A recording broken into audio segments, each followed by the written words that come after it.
আবির ওই হাতে যে কবুতরটা ধরে রাখছে মূলত এই এক কবুতরের জন্যই সে নাকি 180 কবুতর মানে কিনছে। তো যার কবুতর তার কাছে স্বর্ণের টুকরা। তো কবুতরটা একটু আপনাদেরকে দেখাই। এই কবুতরটা ডিরেক্ট যে আপনার 72, ওই 72 মানে লাইনের আসা। মানে ওর মাটা হইলো একদম ডিরেক্ট 72, আর বাপটা ছিল আবার ভিন্ন। তো এই এক কবুতরের জন্য এতগুলো কবুতর হ্যাঁ, এই কিনছে। এক কবুতরের জন্য 180 কবুতর কিনছে। আসলে ভাই কবুতরটা হলো শখ, মানে চোখের ক্ষুধার বলতে একটা কিছু আছে না, মানে সেই জিনিসটাই। মানে যত কবুতরই থাকে আমার সাথে কিন্তু মানে একদম বিন্দু পরিমাণ জায়গা নেই কবুতর রাখার জন্য, কিন্তু আসলে কবুতর দেখলেই মন চায় কিনতে।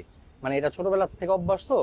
তো এটা হলো একটা কারণ। আর আরেকটা কারণ হলো যে যে কবুতরটার জন্য মূলত আমি এই যে 180 কবুতর কিনলাম, এটা মূলত রিজন হচ্ছে আমার এটা এই কবুতর হলো আমার খুব শখের কবুতর, আমারই কবুতর।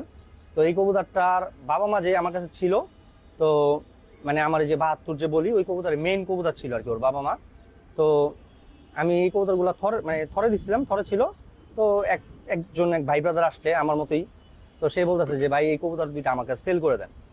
তা আমি বলছি যে না ভাই, এই কবুতরটা সেল করার না, আপনি এটা বাচ্চা কাচ্চা বা অন্য কিছু নিলে নিতে পারেন, কিন্তু এই কবুতরটা সেল করবো না। ওই মেইন কবুতরের বাচ্চা পরবর্তী যাই হোক 6-7 মাস পরে যখন ওই ভাইকে বলি যে ভাই এই যদি আপনি কখন ওই কবুতরটা সেল করে দেন, এই কবুতরটা আমার কাছে আমারে দিয়ে দিন।